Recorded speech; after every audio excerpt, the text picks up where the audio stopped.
মা গো, তুমি কি রান্না করছো? আজ একটু কিন্তু ভালো মন্দ রান্না করো। জানোই তো আজ কারা আসছে। আরে হ্যাঁ, তা আমি আবার জানবো না? আমার চাঁদের টুকরো মেয়ের বান্ধবীরা আসছে। তা মা, তুই আবার উঠে আসতে গেলি কেন বল তো?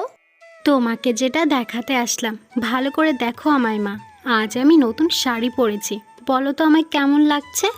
ইস, আমার মেয়েটাকে আজ যেন দেখে মনে হচ্ছে আকাশ থেকে কোনো এক পরী নেমে এসেছে। আমার মেয়ের মতো এত সুন্দর রূপবতী মেয়ে আমি আগে আর কখনো দেখিনি, যেন স্বয়ং অপ্সরা। মারে, তোর বান্ধবীদের জন্য সিঙ্গারা করেছি, আর দুপুরে খাওয়ার জন্য দেশি মুরগি রান্না করেছি। আর তোর যদি আর কোনো কিছু খেতে ইচ্ছা হয় তাহলে আমায় বল, আমি রান্না করে দিচ্ছি। আরে না না, তোমাকে আর অত কষ্ট করতে হবে না। যা বানিয়েছো ওই অনেক। এমনিতেই তুমি খুব সুন্দর মাংস রান্না করো। তোমার হাতের রান্নার কথা ভেবেই আমার জিভে জল চলে আসছে। ইস, পাগলি মেয়ে আমার একটা। আমার সোনা মা, তুই ঘরে যা মা, আমি একটু জল নিয়ে আসি গা, ঘরে একটুও জল নেই। আচ্ছা মা, তুমি তাহলে একটু তাড়াতাড়ি জল নিয়ে এসো। ওরা প্রায় চলেই এলো বোধ হয়। আচ্ছা মা, তুই তাহলে যা, আমি এখন যাই।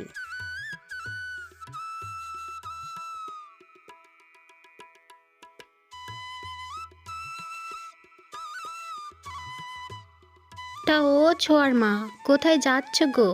অনেক দিন ধরেই ভাবছি তোমার সাথে দেখা করব, কিন্তু আর কাজের চাপে হয়েই উঠছে না।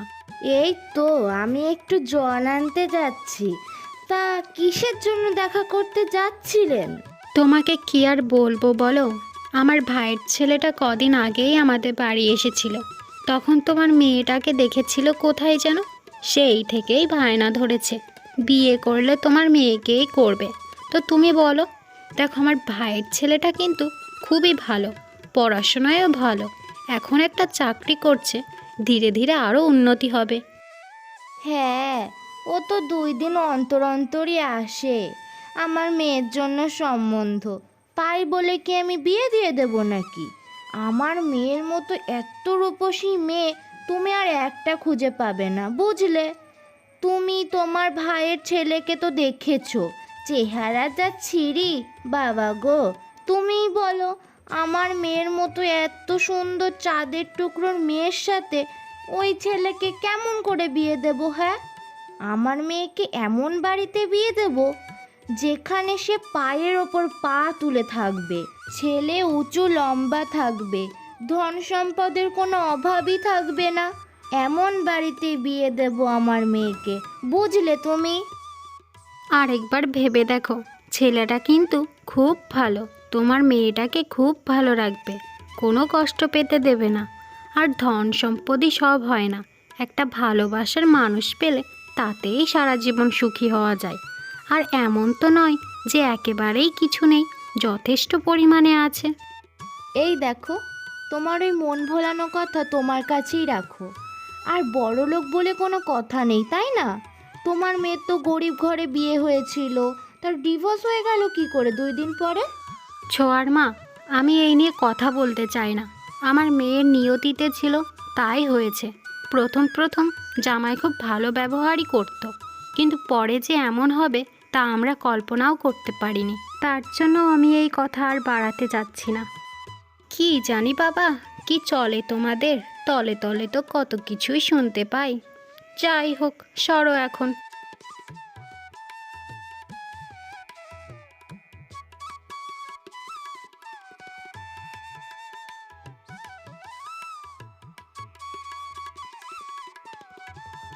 আরে ও ছোয়ার মা, তোমাকে সেই কখন থেকে ডেকেই যাচ্ছি, তুমি কি শুনতে পাচ্ছ না নাকি? ও, ঘটক মশাই, তা আপনি যা আস্তে আস্তে কথা বলেন তা শুনবো কি করে? তা কেমন আছেন আপনি? আর আমাকেই বা ডাকছিলেন কেন? ভালো আছি আমি। তোমার জন্য একটা সুখবর নিয়ে এসেছি। ছোয়ার জন্য একটা ভালো বড় লোক ঘরের ছেলে দেখেছি। ছোয়ার সাথে একদম রাত জোটক লাগবে। আপনি যেমন ছেলে চেয়েছিলেন একদম সেই রকম। বুঝলাম। আমি কিন্তু যেমন ছেলে চেয়েছিলাম ঠিক তেমন ছেলেই আমার চাই। তার ছেলের বাড়ি কোথায়, নাম ঠিকানা কামধাম সব খবর নিয়েছেন তো নাকি? আর যদি ভালো না হয় তাহলে কিন্তু দেব না। ছেলে কেশবপুরে থাকে, বাবার বিশাল সম্পত্তি। বাবা বেঁচে নেই, তার একমাত্র ছেলে রুদ্র চৌধুরী, তাই কোনো ভাগিদারও নেই। আপনার মেয়ে সুখে থাকবে। তাহলে কি বলেন, আসতে বলবো নাকি? তারা কিন্তু কোনো যৌতুকও নেবে না, আবার শুধু ভালো একটা মেয়ে চাই। আরে যৌতুক দেব তারা ভাবলো কি করে? আমার এত সুন্দর মেয়ে, আমার মেয়ের মতো একটাও মেয়ে কি আর পাবে? আমার মেয়ের জন্য সম্বন্ধের অভাব নেই, সেখানে ওই ছেলে ভাগ্যক্রমে পাবে, বুঝলেন? হুম হুম, বুঝেছি। তাহলে আসতে বলবো নাকি? আচ্ছা, ঠিক আছে, আপনি যতক্ষণ এত করে বলছেন তাহলে কাল একবার আসতে বলুন। আচ্ছা, ঠিক আছে, কাল যেতে বলবো। এখন তাহলে আমি আসি। হ্যাঁ রে সুনয়নী, রূপা, কতদিন পরে তোদের সাথে দেখা। আমার যে আজ কত আনন্দ লাগছে তোদের কি আর বলবো। তা বল, তোদের বাড়ির খবর কি? আঙ্কেল আন্টি ভালো আছেন তো? হ্যাঁ রে, কতদিন পরে আমরা তিন বান্ধবী এক হয়েছি।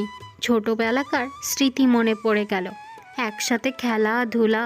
তোদের মনে আছে সোহেল কাকার গাছ থেকে পেয়ারা চুরি করতাম, রূপা আর আমি নিচে দাঁড়িয়ে থাকতাম আর ছোঁয়াকে গাছে উঠাতাম। যেই সোহেল চাচা আসতো সেই ছোঁয়াকে ফেলে সে কি দৌড়, বাবা রে বাবা, মনে আছে তো তোদের? খুব মিস করি রে। আবার যদি সেই ছোটবেলায় যেতে পারতাম কত ভালো হতো, তাই না বল? আরে আরে থাম তোরা, কত ভাবলাম তোদের নিয়ে আজ হাসি খুশিতে দিন কাটাবো, আর তোরা আমায় ইমোশনাল করে দিচ্ছিস। থাক না এখন এইসব কথা। সেই কখন থেকে আমি বসে আছি সিঙ্গারা নিয়ে, এখনও খাসনি। এবার খা নাকি? আর শোন, এখন থেকে আমরা মাসে একবার দেখা করবই করব, মনে থাকে যেন। হ্যাঁ হ্যাঁ, অবশ্যই। দেখ শোনায়নি, আমাদের ছোঁয়া পাগলিটা একটুতেই ইমোশনাল হয়ে যায়, সেই ছোটবেলাকার মতো। একদমই পাগলি বলবি না আমায়, বুঝলি তোরা? একদমই বলবি না, আমি এখন অনেক বড় হয়ে গেছি। আরে মা, এসে গেছো? সেই কখন থেকে বসে আছি। দেখো কারা এসেছে, রূপা আর সুনয়নী। চিনতে পারছো তো এদের? হ্যাঁ তো, চিনবো না আর। তা সুনয়নী, কেমন আছো? দেখতে তো ভারী মিষ্টি হয়েছ। তা বিয়ে টিয়ে হয়ে গেছে নাকি? তা রূপা, তুই তো দেখি আগের মতোই আছিস। সেই কালো তো কালোই, দেখে মনে হচ্ছিস আগের থেকে দেখতে আরো খারাপ হয়েছে। মা, এটা কি ধরনের কথা বলছো তুমি? ও আমার বান্ধবী, এটা কি তুমি ভুলে যাচ্ছ? হ্যাঁ তো, তুই ভুলে যেতে পারিস, আমি না। ওর জন্য সোহেল কাকার কাছে কত বকা খেয়েছিস তুই মনে আছে? কেঁদেছিস কত। আর এমন বান্ধবী বানাস কেন যেখানে ওর কোনো যোগ্যতাই নেই তোর সাথে কথা বলার? ওর পরিবার, ওর গায়ের রং দেখেছিস? ওর সাথে তোর কোনো দিক দিয়েই যায় না। মা, এ তুমি কেমন কথা বলছো বলো? পরিবার, গায়ের রং এসব দিয়ে তো কিচ্ছু হয় না বলো। সব থেকে বড় কথা মন থাকলেই হবে। আর রূপার মন খুব সুন্দর। আর তুমি ছোটবেলাকার কথা নিয়ে এখন পড়ে আছো। ছোটবেলায় তো আমিও কত দুষ্টু ছিলাম, তাই না বলো? তাই এইসব কথা বাদ দাও, ওদের দুপুরে খাবারের ব্যবস্থা করো। এই এই, আমার মেয়ে নাকি তুই? না, আমার মেয়ে না। মুখে মুখে কথা বলিস কেন অত? আমি এই সাফ সাফ বলে দিচ্ছি, তুই চাইলে সুনয়নীর সাথে মিশতে পারিস, কিন্তু রূপার সাথে না। ওর সাথে মিশে মিশে যদি তুইও খারাপ দেখতে হয়ে যাস। আর রূপা আজ এসেছ, খেয়ে যেও। আর আমার মেয়ের সাথে মিশতে এসো না, বোঝোই তো ওর সাথে তোমার কোনো দিক দিয়েই যায় না। আন্টি, আপনি এসব কেমন কথা বলছেন? এখন সময়টা দেখুন, এই যুগে এসেও এসব আপনি কেমন কথা বলেন বলুন? ও আমাদের ছোটবেলাকার বান্ধবী, ওর সাথে মেশা বন্ধ করে দেব, এটা আপনি ভাবলেন কি করে? সুনয়নী, তুই থাম। আন্টি, আসলে আমারই ভুল হয়ে গেছে। আমি ভুলেই গেছিলাম আমি কালো। আমাকে দেখতে সুনয়নী ছোঁয়ার মতো সুন্দর না, কিন্তু আপনি বিশ্বাস করুন আমি আসতাম না। এরা দুজন জোর করলো তাই আসলাম। আর আপনি চিন্তা করবেন না আন্টি, আমি আর কখনোই আসবো না আপনাদের বাড়ি। ছোঁয়া, ভালো থাকিস তুই। আজ আমি উঠি। মা, তুমি এটা কিভাবে করতে পারলে? ওরা আমার ছোটবেলাকার বান্ধবী। চুপ কর তুই, আর এইসব কথা শুনতে চাচ্ছি না। যে কথাটি বলতে চাচ্ছি সেটা শোন। কাল একটা ভালো বড়লোক বাড়ির থেকে তোকে দেখতে আসছে। তাদের বাড়ির বউ হয়ে গেলে তুই সারা জীবন সুখে থাকবি, কোনো কিছুর অভাব থাকবে না, বুঝলি? কিন্তু মা, এত তাড়াতাড়ি? কোনো কিন্তু নয় মা, যা করছি তোর ভালোর জন্যই তো করছি বল। এটা তো তুই বুঝিস, তাই না? কাল তার জন্য তৈরি থাকিস, ঠিক আছে মা? আচ্ছা মা, তুমি যা বলবা তাই হবে। বাহ বাবা বাবা বাহ, বেয়ান, কি সুন্দর মেয়ে আপনার, একদম আকাশ থেকে নেমে আসা পরীর মতো। তা মা, তোমার নাম কি? বেয়ান, মেয়ে কিন্তু আমাদের খুব পছন্দ হয়েছে। আমাদের বাড়ির বউ করে নিয়ে যেতে কোনো অসুবিধা নেই। তাহলে কি বলেন, পাকাপাকি করে ফেলি? দাঁড়ান দাঁড়ান, অত তাড়া কিসের? কেবল তো আসলেন আপনারা। আমার একমাত্র চাঁদের টুকরো মেয়ের সাথে আপনার ছেলে যাবে নাকি, তাও তো দেখতে হবে আমায়, নাকি? আর আপনাদের মতো আমার মেয়েকে বিয়ে করার জন্য হাজার হাজার জন লাইন লাগিয়ে আছে, তাও আপনাদের থেকে বড় লোক। তা বাবা, তোমার নাম কি? কাজবাজ কি করো? মানে, আমার মেয়েকে তো বিয়ে করতে চাও, তা আমার মেয়েকে কি কি দিবা বিয়েতে?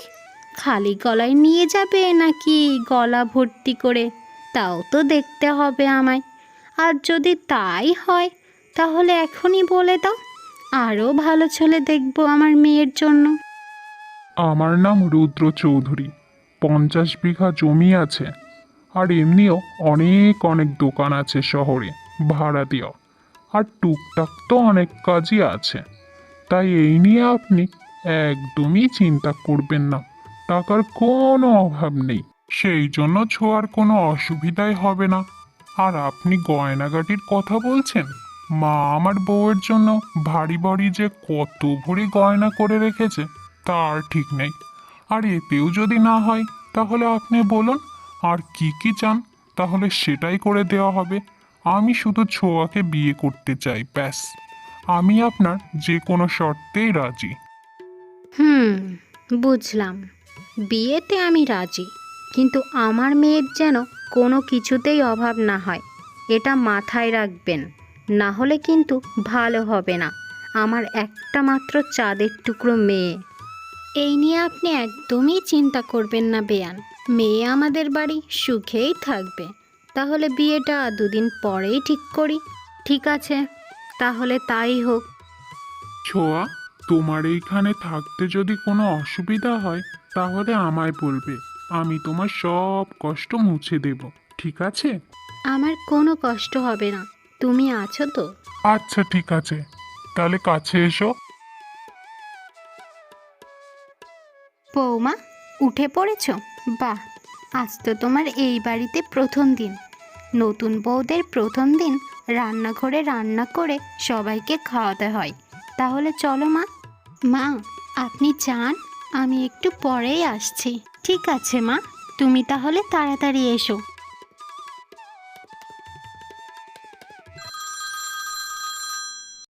হ্যালো মা। মারে, কি করিস? সকাল থেকে একটা বড় ফোন করলি না যে? সব ঠিকঠাক আছে তো নাকি? তোকে দিয়ে কোনো কাজ বাজ করায়নি তো? আমার একটা মাত্র চাঁদের টুকরো মেয়ে। তোর বর শাশুড়ি ভালো তো? কোনো কষ্ট দেয়নি তো? আরে না মা, নিজের সংসারে করলেও দোষ কোথায় তাই? কাজ করলে তো নিজের বাড়িতেই করব। আর বিয়ে হয়ে গেছে তো কেবল আসলাম এই বাড়ি। আর কাজ কিছুই না, আজ বলে নতুন বউদের রান্না করে সবার খাওয়াতে হয়, তাই খাওয়াবো। যা ভেবেছিলাম তাই। শোন, তুই একদমই রান্নাঘরে যাবি না কিন্তু, সব বাহানা, বুঝলি? এমন কিছুই নেই, এখন থেকেই তোকে খাটানোর ধান্দা, এটুকু বুঝিস না তুই? কিন্তু মা, এটা তো আমার পরিবার। হ্যাঁ হ্যাঁ, তাহলে এখন থেকেই চাকরের মতো কাজ করা শুরু কর। 2 দিন পরে তোকে চাকর ছাড়ার কিছুই মানবে না। তাই এখন থেকেই নিজের জায়গা বুঝে নে, বাড়ির কিন্তু একটা কাজও করবি না। তুমি ঠিকই বলেছ মা, আমি একটা কাজও করব না। এখন তাহলে আমি রাখি। বৌমা, কখন থেকে রান্না করে বসে আছি তোমার জন্য, তুমি এলে না যে? চলো, বেলা হয়ে গেছে তো। মা, আমার মাথাটা খুব ব্যথা করছে, আমি রান্না করতে পারবো না। আপনিই গিয়ে রান্নাটা সেরে ফেলুন, আমি এখন একটু শোবো। কিন্তু তুমি যে একটু আগেই বললে যাচ্ছি, এত তাড়াতাড়ি মাথা যন্ত্রণা শুরু হয়ে গেল? মা, আপনি একটু বেশিই বোঝেন। মাথা ব্যথা কি বলে কয়ে আসবে নাকি? যান এখন আপনি, আর জ্বালাতন করেন না তো।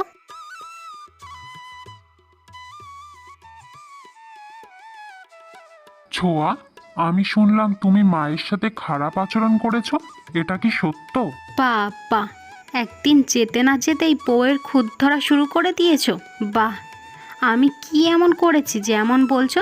আমার মাথাটা ব্যথা করছিল, তাই রান্নার জন্য না করেছি, তাতেই এত? আর রান্না করলে আমার গায়ের রং কালো হয়ে যাবে, বোঝো না তুমি? আমাকে তুমি একটুও ভালোবাসো না। ছোঁয়া, এমন না, রান্নাটা নতুন বউদের করতে হয়, এটা আমাদের বাড়ির নিয়ম। আর আমি ভেবেছি একটা কাজের লোক রাখবো, কিন্তু যতদিন না পাচ্ছি মাকে একটু সাহায্য করো। মায়ের তো এখন অনেক বয়স হয়ে গেছে, তাই না বলো? আচ্ছা আচ্ছা, ঠিক আছে। বৌমা, ও বৌমা, কোথায় গেলে? একটু এদিকে আসো তো। কি হয়েছে মা, বলুন। বৌমা, তুমি তো জানো আমার শরীরটা খারাপ। আমার কটা নোংরা শাড়ি পরে আছে, ওগুলো একটু ধুয়ে দাও। সাথে খোকারও কটা জামা কাপড় আছে, ওগুলোও একটু ধুয়ে দাও। আচ্ছা ঠিক আছে মা। ইস রে, আমার মেয়েটার একই হাল হলো। যাকে আমি বাড়িতে একটা কাজও করতে দিতাম না, আর সে এই বাড়িতে এসে চাকরানির মতো খাটছে। ছি ছি ছি ছি, কি হাল হয়েছে আমার মেয়েটা। ওট ওট ওট, এক্ষুনি ওঠ। ভাগ্যিস আমি এসেছিলাম, না হলে তো দেখতেই পারতাম না এই কীর্তি। আজই আমি বিচার করে ছাড়বো, ওঠ জলদি ওঠ। জামাই, তোমার কি কোনো জ্ঞানবোধ নেই নাকি? আমার একটা মাত্র চাঁদের টুকরো মেয়েটার একই হাল করেছো ওকে। রাত দিন রাত তুমি খাটাও ওকে দিয়ে। মা, আপনি ভুল ভাবছেন। মা এখন অসুস্থ, আর আমিও বাড়িতে সারাদিন থাকি না, তাই ছোঁয়াকেই সব দেখতে হচ্ছে। কিন্তু আপনি চিন্তা করবেন না, আমি কাজের মেয়ের ব্যবস্থা করেছি, দুদিন পর থেকেই আসবে। থাক, আর মিথ্যা বলতে হবে না। দেখছি তো তোমরা দুজন বসে বসে সিঙ্গারা খাচ্ছ, আর আমার মেয়েটাকে দিয়ে খাটাচ্ছ। মিষ্টি কথায় আমার মেয়ে ভুলতে পারে, আমি না। তোমার সাথে বিয়ে দেওয়াই ভুল হয়েছে আমার, যত সব। মা, আপনি এখন কিন্তু একটু বেশিই বাড়াবাড়ি করছেন। আমি কিছু বলছি না বলে আপনি যা তা বলতে পারেন না। চুপ কর বাবা, শান্ত হন আপনারা, দয়া করে শান্ত হন। বেয়ান, আমার মেয়েটাকে আপনারা এভাবে অত্যাচার করবেন জানলে ওকে কখনোই বিয়ে দিতাম না। আমি আজই ওকে নিয়ে চলে যাব। হ্যাঁ হ্যাঁ, যান। আপনার মেয়েকে কেউ আটকাচ্ছে না যাওয়া থেকে। আপনার মেয়েকে সিংহাসনে তুলে রাখুন। মারে, সারাদিন মনমরা হয়ে শুয়ে থাকিস, কিছু খাচ্ছিসও না। কি হয়েছে মা, আমায় বল। তোর চোখে জল আসলে যে আমার মনও কাঁদে। একটু খেয়ে নে, না হলে যে শরীর খারাপ করবে। মা গো, আমি ওনাকে ছাড়া আর পারছি না। উনি কেন আসছে না আমাকে নিতে? আমি কি এতটাই খারাপ? আমি আর পারছি না। মনে হচ্ছে আমার দম বন্ধ হয়ে যাচ্ছে। মা, এ মা, কি হলো তোর? এ মা, ওঠ। হে ঈশ্বর, আমার মেয়েটার কি হলো? ডাক্তারবাবু, আমার মেয়ের কি হয়েছে? ও হঠাৎ করেই অজ্ঞান হয়ে গেল। আমার মেয়ের কিছু হয়নি তো? সুখবর আছে, উনি মা হতে চলেছে। আর ওনার শরীর এখন খুবই উইক, দেখে মনে হচ্ছে ঠিকমতো খাওয়া দাওয়া করে না। এখন যেন ওনাকে কোনোভাবে টেনশন দেবেন না, এতে ওনার বাচ্চার জন্য খুবই বিপজ্জনক। আর ভালোভাবে খেয়াল রাখবেন। এখন আমি আসি। হায় ঈশ্বর, আমি এত বড় ভুল কিভাবে করতে পারলাম? সব আমার জন্য হয়েছে, সব আমার জন্য। আমি আজই ফোন করে ওদের ডাকবো, তাদের কাছে আমি ক্ষমা চেয়ে নেব। কিন্তু আমি চাই আমার মেয়ে যেন সর্বদা সুখে থাকে। ছোঁয়া, ছোঁয়ার কি হয়েছে মা? আমার ছোঁয়ার কি হয়েছে মা, বলুন, আমায় বলুন। আমি আপনার পায়ে পড়ি, ছোঁয়ার কি হয়েছে দয়া করে বলুন। আমি সত্যি বলছি, আর কখনো ছোঁয়াকে কষ্ট পেতে দেব না। ছোঁয়াকে আমার কাছে ফিরিয়ে দিন মা। বেয়ান, দয়া করে বলুন আমার মেয়েটার কি হয়েছে। বাবা, তুমি আমাকে ক্ষমা করে দাও। কোনো দোষ নেই ছোঁয়ার, সব দোষ আমার জন্যই হয়েছে সব। আমাকে ক্ষমা করে দিন বেয়ান। আমি আজ বুঝতে পারছি ছোঁয়া ওখানে দুঃখে ছিল না, সুখেই ছিল। বাবা, তুমি যাও, ওই ঘরে ছোঁয়া আছে, ওর সাথে কথা বলো। আমাকেও ক্ষমা করে দিন মা, আমি আপনার সাথে খারাপ ব্যবহার করেছি। ছোঁয়া, এই ছোঁয়া, রাগ করেছো আমার উপরে? আমায় ক্ষমা করো। এতদিন তোমায় আমি নিতে আসতে পারিনি বলে। আমি ভেবেছি তুমি আমায় ছেড়ে খুব ভালো আছো। সারাদিন পাগলের মতো ঘুরে বেরিয়েছি, কোনো কাজ করতে পারিনি। ভেবেছি তুমি আমার থেকে আলাদা হতে চাও। আমায় ক্ষমা করে দাও ছোঁয়া, কখনো এমন করবো না আর। তুমি যেতে চাইলেও আমি ধরে বেঁধে আমার কাছে রেখে দেবো। তবুও তুমি মুখ ঘুরিয়ে রেখো না, তাকাও আমার দিকে। আপনি বাবা হতে চলেছেন। হ্যাঁ? কি কি বললে? সত্যি সত্যি ছোঁয়া, আজ আমার এত আনন্দ হচ্ছে তোমায় বলে বোঝাতে পারবো না। এত সুন্দর উপহার দিলে তুমি আমায়, আজ আমি ধন্য। আর রাগ করে না, একটা কথা বলবো, কিন্তু তুমি যে মুখ ফুলিয়ে রেখেছো, তাই ভাবছি বলবো না। কি কথা?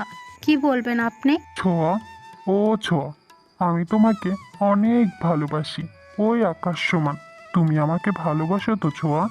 আমিও আপনাকে অনেক অনেক ভালোবাসি।